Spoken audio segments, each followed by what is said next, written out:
What's up, everyone? Welcome to another UFC Quick Picks here on the Mayo Media Network. We have UFC Vegas 93, Taira and Perez in the main event.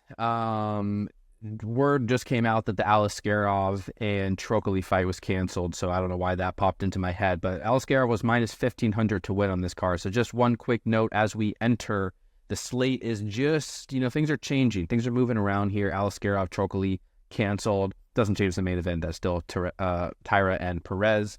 I am here to give you my favorite cash game play, tournament play, salary play, and a matchup I like on this week's card. And before I do, please make sure to subscribe to the channel, like the video. Let me know below who you got. Give me someone below the 8K range. I think there's a lot of live underdogs, but very few who I actually picked to win. So if you have that standout, it can always separate you from the field. Always interested to hear what you all have to say.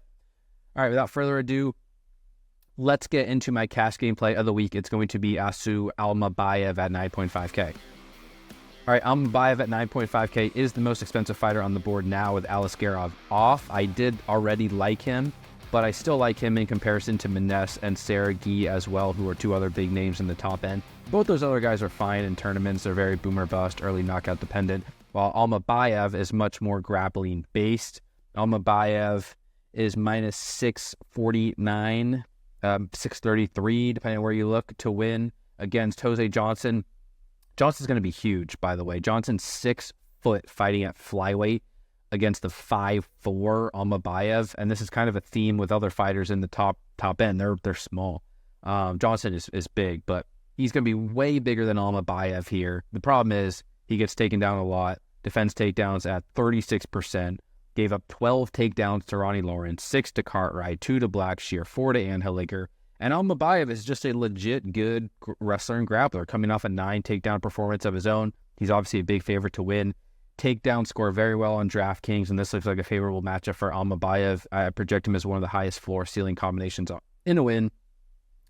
And he's one of the top cash game considerations as well at 9.5K. Seems like a very safe fighter on this slate.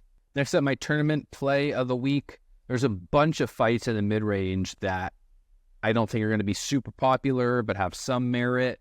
Very difficult to figure out who's going to win. So I'm just going to name one name that I do like and I hope to be above the field on. That's Josh Quinlan at 8.3K. And he's not the typical fighter who I will target. Very boomer bust. Doesn't really have a lot of grappling equity. A lot of volume concerns. And so like that alone will definitely limit the amount of exposure I have to Quinlan. He's only minus 130 to win. The thing is, he does have knockout upside, and I think this is a much more favorable matchup for him than his most recent 2 matchups where he lost striking-based decisions. Technically got knocked out by Barlow in the 3rd round of his last fight, but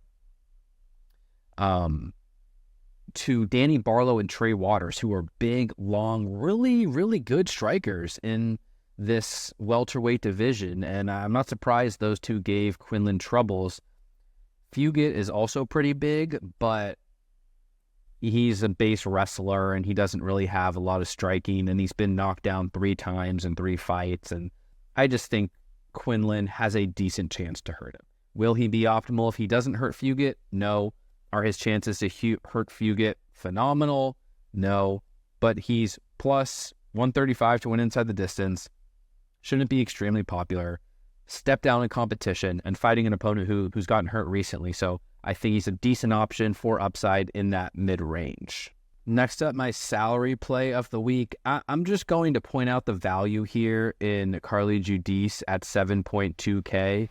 She is the underdog against Gabriela Fernandez. She is plus 137 to win. This is very difficult because the fighters priced below Giudice and Pilastri, Wilson, Flake, Johnson are going to be the big underdogs on the slate, the total boomer bust.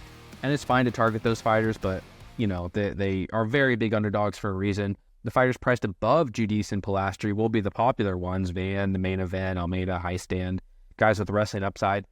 They just, all of them are not in the best matchups, and so I will at least want to point out Giudice, who's plus 137 to win.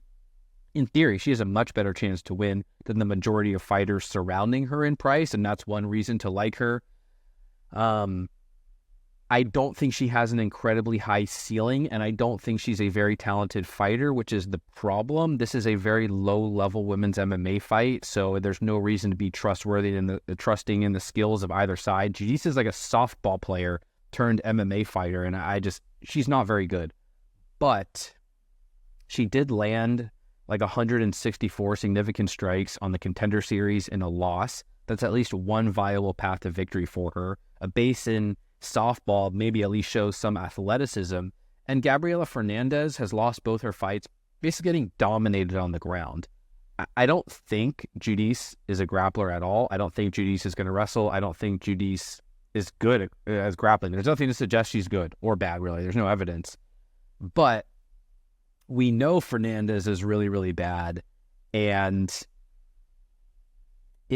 worst case scenario, this fight plays out on the feet. Giudice still has some win equity there, could still make rounds competitive, still shown some volume upside, some cardio. I do think Fernandez is the more effective striker, and I don't mind Fernandez as a contrarian option in tournaments, but Giudice at least has a path of victory there. She's a value at 7.2K, and maybe she does have sneaky wrestling, just knowing that Fernandez has shown nothing there on the mat. Maybe she does try and wrestle. Maybe there is non-baked in DraftKings-based upside here at 7.2K. I'm not going to get carried away in large fields. I think she's more of a smaller field cash-type option, but a value at this price, potentially sneaky upside compared to what her stat profile is. And finally, my matchup of the week, I'm going to go with Tagir Ulanbekov versus Joshua Van. Should be a really fun fight. Ulanbekov is the favorite at minus 208, Van plus 176 on DraftKings. Ulanbekov 8.9K, Van 7.3K. Ulanbekov, the grappler here, favored for a reason. A really strong wrestler and grappler, and Joshua Van has had weaknesses on the ground, even prior to entering the UFC, but he's 3-0 within the UFC, has fought more lower-level competition. But this is a really big step up in competition for Van, and probably one he will not pass. But the thing is, it could just play out as a binary matchup in where Ulanbekov is the better grappler, has domination upside on the ground, or Van is just a better striker, a higher volume striker, more effective striker, better in combination, better cardio, better durability, and maybe he can keep the fight upright more often than we think, in which case he may have win equity there, and knockout equity even. Ulanbekov was hurt by Tim Elliott in his one loss, so it's not impossible Van could win inside the distance. Van's also cheap at 7.3K, so not a major risk to play him. Ulanbekov plus 115 to win inside the distance, Van only plus 475. My preferred play is definitely Ulanbekov at 8.9K given the grappling-based upside, and he's my pick to win. But I like this matchup as a whole, I like the pacing, and I like the potential binary aspect, so a really fun fight to target there. All right, guys, that's going to do it for this week's UFC Quick Picks. Thank you so much for the support. You can follow me on Twitter, Brett Appley, _T_P, EstablishTheRun.com for all your DraftKings needs. Thank you again. Talk to you soon. Good luck. Peace.